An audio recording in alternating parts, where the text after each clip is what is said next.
También es verdad. A ver, voy a cantaros un temazo. ¿Conocéis el cuento del toro barroso? Sí. ¿Queréis que os lo cuente? Sí. Es que a ver, ¿estaréis preparados para el tremendo cuento? Este cuento es un cuento que se contaba mucho y se cuenta mucho. Mucho más que de los tres cerditos y toda esa vaina que llegó después. Esto es mucho más profundo. A ver, había dos en mi pueblo, os lo cuento, ¿no? Sí. Había dos en mi pueblo que tenían muchísima hacienda, pasta. Y uno era malísimo y el otro era normal, porque bueno no hay nadie. Normal, así como esta señora. Le dicen el malísimo al normal, tú normal. Tú que eres tan normal, que en tu casa nunca pasa nada raro, te apuesto todo lo que tengo a que tu criado te engaña. Y dice el normal, mi criado, mi Antonio, ese que ara mis campos y siembra mis cosechas, no me engañaría nunca. Y dice, pues vamos a verlo, y dice, pues vamos a verlo, y dice, pues vamos mañana que dan bueno, y dice, pues vamos mañana que dan bueno. Total que van ahí donde el Antonio, y le dice, mira Antonio, vamos a hacerte unas preguntinas. Dice, sí hombre, sí, lo que queráis. Y le dicen, ¿cómo están las vacas? Y dice Antonio, pues unas gordas y otras flacas. Y dice, ¿comen hierba? Y dice, pues unas verde y las otras seca. Y dice, ¿y beben agua? Y dice, pues unas turbia y las otras clara. Antonio era muy poético. Y le dicen, ¿y el toro barroso? Y dice Antonio, lindo y hermoso. Toma. Total, que se marcha el malísimo cabizbajo para casa, habiendo perdido la apuesta, y al llegar a casa, se acuerda que tenía una hija. Porque la ve, sí, se acordaba. ¡Ya, coño! ¡Rosa! Y dice, tú que eres tan fabulosa y tan maravillosa y tan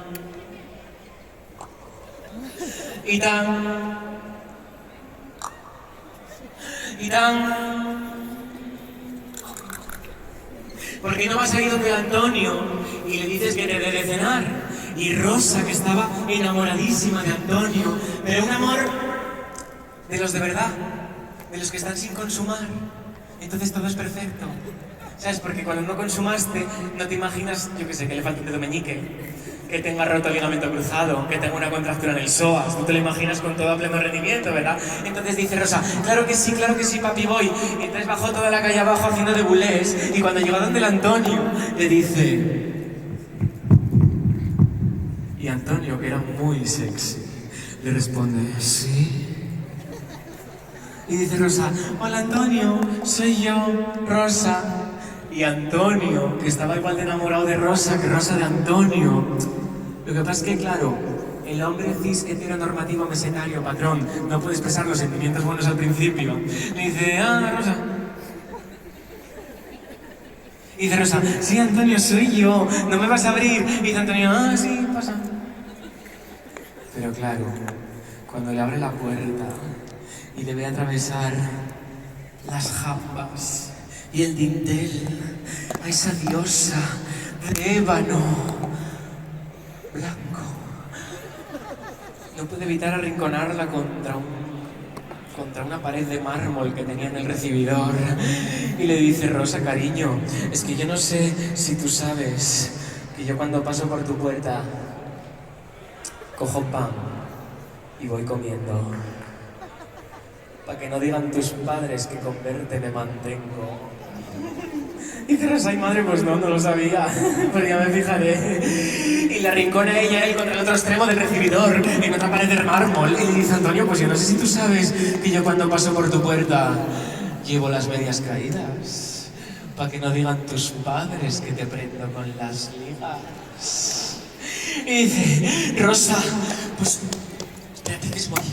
Dice, Rosa, Cuando paso por tu puerta, todos los días del mundo sale el sol por la mañana, pero a mí me sale de noche cuando voy por tu ventana. Y dice ella, ay Antonio, pues ya te dije que cuando vengas a verme, vengas por lo oscuro, para que se piense mi padre que eres el burro. Y dice, ay Rosa, y yo le dije a tu madre que tú me tienes que dar lo que andan buscando los perros cuando van a cazar. Y dice, ay Antonio, entra en mi cuerpo y registra hasta el último rincón, y verás como tú reinas donde ninguno reinó. Y dice Rosa, los garbanzos que me gustan son los garbanzos torraos, por eso yo te los echo bajo la puerta puñaos. Y dice Rosa, ¿qué? O sea, ¿qué tontería es esta, Antonio? Yo qué sé, Rosa, estoy muy nervioso. No me salen más haikus. ¿Tú a qué viniste? Y dice Rosa, sí, yo nada más que vine a que me dieras de cenar.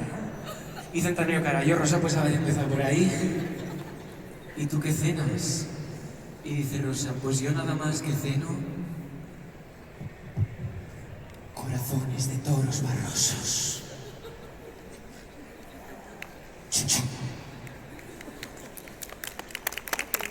Nudo, no acabo, no. Nudo. Todo lo anterior fue el planteamiento. ¿Te das cuenta? Entonces, claro, Antonio, enamorado como estaba, bajó a la corte, mató al toro, le sacó el corazón. Juliana había venido un verano buenísimo, tenía que madurar los tomates, pimientos del Padrón, el piquillo, italianos del Morrón, unos amarillos de Monsanto preciosos que había comprado en la agrícola. Los partieron, cenaron, se acariciaron, siguieron diciéndose haikus al oído toda la noche. Y nada más. Nada más, porque cuántas veces pasas a lo siguiente, ¿verdad? Y luego te dicen, ¿qué tal con el Antonio? Jo, pero prometías. Entonces no, esa no iba a ser su historia. Rosa se fue para casa haciendo de bulés, pero mucho más cachonda. Y cuando llegó donde su padre, le dijo, ya está, papi, ya cené. Y el padre, que era el malísimo, ¿os acordáis? De un ataque de rabia, de maldad, de locura, vuelve donde el normal y le dice, tú normal, te apuesto otra vez todo lo que tengo a que tu criado te engaña. Y dice, normal, vamos mañana, si quieres, que tan bueno. Entonces van allí y le vuelven a preguntar al Antonio, mira, ¿cómo están las vacas?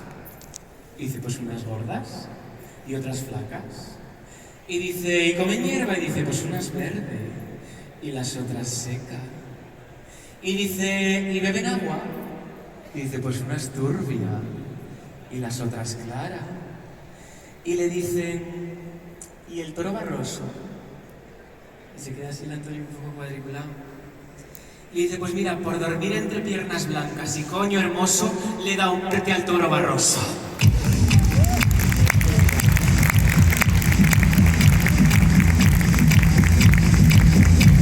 El que se aprende al baile lleva un disco de